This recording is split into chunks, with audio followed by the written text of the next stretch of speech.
Pourquoi quand on quitte la France, tout va mieux? C'est vraiment le constat que j'ai fait depuis que je suis parti au Canada et c'est également la conclusion de mon voyage de 2 semaines en France. Salut à tous, bienvenue dans cette nouvelle vidéo.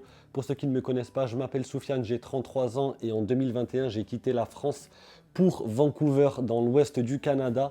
Et à vrai dire, ça faisait 3 ans et demi que je n'étais pas rentré au pays. L'occasion d'y revenir en tant que touriste, en tant que résident permanent canadien. L'occasion également de subir des chocs culturels inversés, puisque je me suis habitué à un nouveau monde à Vancouver notamment. Donc j'aimerais en parler aujourd'hui en vidéo avec vous, vous donner mon ressenti sur ce que j'ai pensé de la France quasiment 3 ans après. Quel plaisir de retrouver la France, d'arriver à Charles de Gaulle de bon matin et de voir des gens qui s'embrouillent, des gens se plaindre, des femmes voilées, des Africains, des Noirs. Retrouver la diversité aussi, cette chaleur qui m'a tellement manqué et qu'il n'y a pas au Canada, soyons honnêtes. Ici, tout est très lisse, les gens sont politiquement corrects. Et en France, on a quand même ce franc-parler, on a quand même cette façon d'être assez brute dans nos propos. Et ça m'a fait plaisir de voir tant de personnes différentes se rassembler pour la même cause, se plaindre du bordel qu'il peut y avoir à Charles de Gaulle. Ça fait plaisir en tant que Français de retrouver cette ambiance-là. Pour rejoindre Paris depuis Charles de Gaulle, j'ai pris le RER B, l'occasion de renouer avec les transports parisiens. Je vous avoue qu'en tant que touriste, l'expérience est totalement différente. J'ai profité du trajet pour me remémorer un petit peu ma vie parisienne, le métro, boulot, dodo. Il n'y a qu'à Paris où on normalise le fait de faire 1h30 aller, 1h30 de retour pour aller au travail. C'est quand même une dinguerie.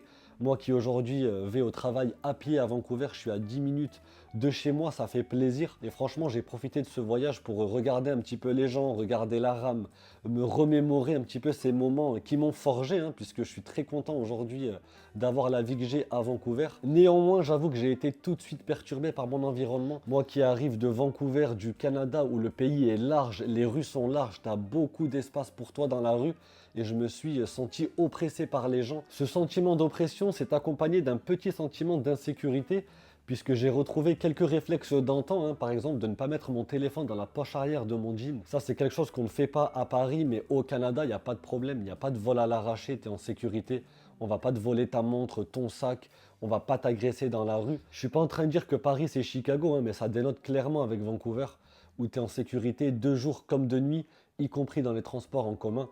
J'ai pas besoin de faire attention à mon environnement ou de regarder derrière moi. Alors qu'à Paris, quand tu rentres dans une rame d'RER ou de métro tard le soir, tu fais quand même attention, tu regardes qui y a dans la rame, histoire de prendre tes précautions. Donc c'est vraiment un petit sentiment d'insécurité que je ressens uniquement à Paris. Maintenant, gros point positif, c'est la nourriture, les amis. Je me suis cassé le bide. Ça, c'est un choc culturel dont on parle très peu. Mais quand je suis arrivé au Canada, j'ai pris une grosse claque. Je me suis rendu compte à quel point on banalise la qualité de la nourriture qu'on peut avoir en France, la qualité des aliments, des restaurants. Bien que Vancouver soit une ville assez foodie, il y a beaucoup de restos, il y a beaucoup d'aliments de qualité, mais on paye ça au prix fort. Et la première chose que j'ai faite en arrivant à Paris, c'est aller en boulangerie. Après 9 heures de vol, je me suis pris un bon sandwich, un bon flan et une canette d'ice tea. Sachez qu'il n'y a pas ice tea à Vancouver et j'ai payé 11,50 €. Une dinguerie pour la même formule. À Vancouver, j'aurais payé 25 balles, 30 balles facile. Donc ça, c'est quelque chose que j'ai négligé en France. On banalise tellement, vu qu'on y a accès au quotidien. On ne se rend pas compte, mais c'est quand on voyage qu'on se rend compte de la richesse que c'est que d'avoir accès à des fromages, à des yaourts de qualité pour pas très cher. Bien qu'il y ait l'inflation partout, ça a été une régalade en tout point. Comme je vous le disais, revenir à Paris en tant que touriste, c'est juste incroyable. Moi qui y ai habité pendant 8 ans, j'ai eu l'impression de redécouvrir la ville, l'architecture haussmannienne, les musées, les restaurants, les terrasses. Il y a une vraie vibe, il y a un vrai art de vivre à Paris. C'est quand même important de le souligner, de revoir des gens bien habillés. Il faut savoir que Vancouver, c'est une ville très sportive, donc tout le monde s'habille en jogging, en legging, basket.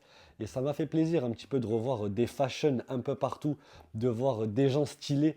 Ça fait plaisir, ça participe également à la beauté de la ville. Par contre, j'ai vraiment senti la précarité en France. Quand tu arrives du Canada, et notamment de Vancouver, qui est la ville la plus chère du Canada, ne serait-ce qu'à l'aéroport et dans les rues, évidemment, même si à Paris, il y a beaucoup d'argent, tu sens quand même que les gens travaillent pour pas grand-chose. Ils ont quand même le sourire, la joie de vivre. Ça fait plaisir et en même temps, ça m'a fait de la peine. Parce que je me suis dit, il y a beaucoup de personnes qui se gâchent en France. Il y a beaucoup de possibilités à l'étranger, et notamment au Canada. Surtout si tu es entrepreneur. Moi, j'ai entrepris en France, ça a été très compliqué. Je parlerai de l'échec de mon entreprise bientôt sur ma chaîne.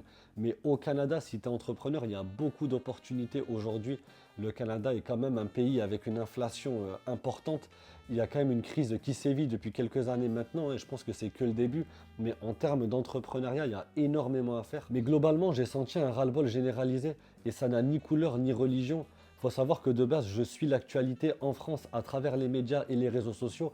Et ce qu'on nous vend, évidemment, c'est l'immigration, l'islamophobie, le fait que ce soit dangereux, etc. Mais quand tu arrives en France et que tu vois le peuple uni, en tout cas, j'ai vu des gens vivre ensemble et ça m'a fait plaisir. Mais j'ai pu échanger avec des restaurateurs, avec des chauffeurs Uber. Tu te rends compte que tout le monde en a marre. Il y a un manque d'opportunités, il y a un manque de salaire également. Malheureusement, je trouve qu'il y a des gens qui manquent un petit peu de courage et d'ambition. J'ai vu des gens qui n'avaient ni enfants ni femmes, leurs parents sont à l'abri et pourtant ils continuent de se plaindre dans leur travail. Et pour moi, ça c'est quelque chose qui a à changer en France, cette mentalité un petit peu d'entreprendre. Et depuis que je suis au Canada, je vois les opportunités et on peut changer de vie en 2-3 ans comme je l'ai fait ou comme certaines personnes dans mon entourage ont pu le faire au Canada. C'est vraiment important pour moi de faire passer ce message. Par contre, il y a un sentiment qui est difficilement explicable, c'est qu'avant de partir, j'ai l'impression d'avoir mis pause et en revenant d'avoir remis play. C'est qu'en fait, rien n'a changé en France. Même dans mon entourage, j'ai vu des gens qui ont les mêmes travails, ils n'ont pas grand-chose à raconter. En 3 ans, ils n'ont rien fait. En tout cas, il n'y a pas eu d'avancée dans leur vie et c'est pas une critique. Mais quand tu voyages, quand tu t'expatries ou quand tu immigres dans un autre pays, tu vis des expériences au quotidien et tu as vraiment l'impression d'avoir tellement de choses à raconter, mais de ne pas être compris. Et vraiment, j'insiste, c'est pas une critique, je ne me place pas au-dessus des gens, mais je pense que c'est la France, c'est le nivellement par le bas.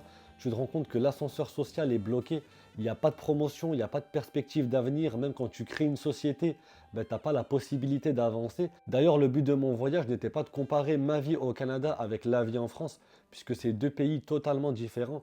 Mais la conclusion de ces quelques jours, c'est que je ne reviendrai pas vivre en France. Évidemment, je suis fier d'être français, j'aime mon pays, mais je pense qu'il faut le visiter 1 à 2 semaines tous les 3-4 ans, ça me va largement. Mais surtout, je me rends compte que j'ai changé ma manière de vivre, ma manière de penser. Le Canada correspond plus à mon rythme, à mon mindset d'entrepreneur. J'ai vraiment pour ambition de m'installer ici à long terme, de créer des entreprises.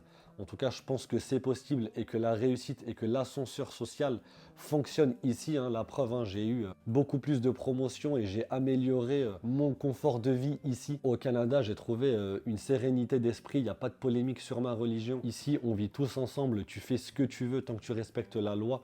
Et c'est tout ce qui compte pour moi. Ici, je me sens en sécurité, je respire mieux, je sens que mes efforts sont récompensés au travail. Et c'est pour cette raison, je pense que je resterai au Canada pour les prochaines années, avant éventuellement de vivre une aventure peut-être aux États-Unis ou ailleurs. Mais à l'heure actuelle, j'ai trouvé la sérénité et la paix intérieure et c'est tout ce qui compte. En tout cas, la France restera toujours ma maison. Je suis content de continuer à parler français au quotidien, à mes amis, au travail. C'est vraiment un héritage qui me rend fier, puisque c'est ce qui m'a permis de réussir mon intégration au Canada. Donc je dois beaucoup à la France. Le but n'est pas de la critiquer gratuitement, puisque c'est elle qui me fait voyager aujourd'hui. Et c'est grâce à son passeport que j'ai plus de garanties à l'étranger. Il faut aussi le reconnaître. La France, pour moi, ce sera en vacances. Et c'est très bien comme ça. Donc contrairement à ce que disait l'autre, la France, je l'aime, donc je la quitte. Et je te donne rendez-vous la semaine prochaine pour une vidéo retour au Maroc après 20 ans. C'était exceptionnel. J'ai pu renouer avec mes racines. En attendant, je t'invite à t'abonner si le contenu t'intéresse. Je réponds à tout le monde en commentaire et je te dis à très bientôt pour une nouvelle vidéo. Salut l'équipe!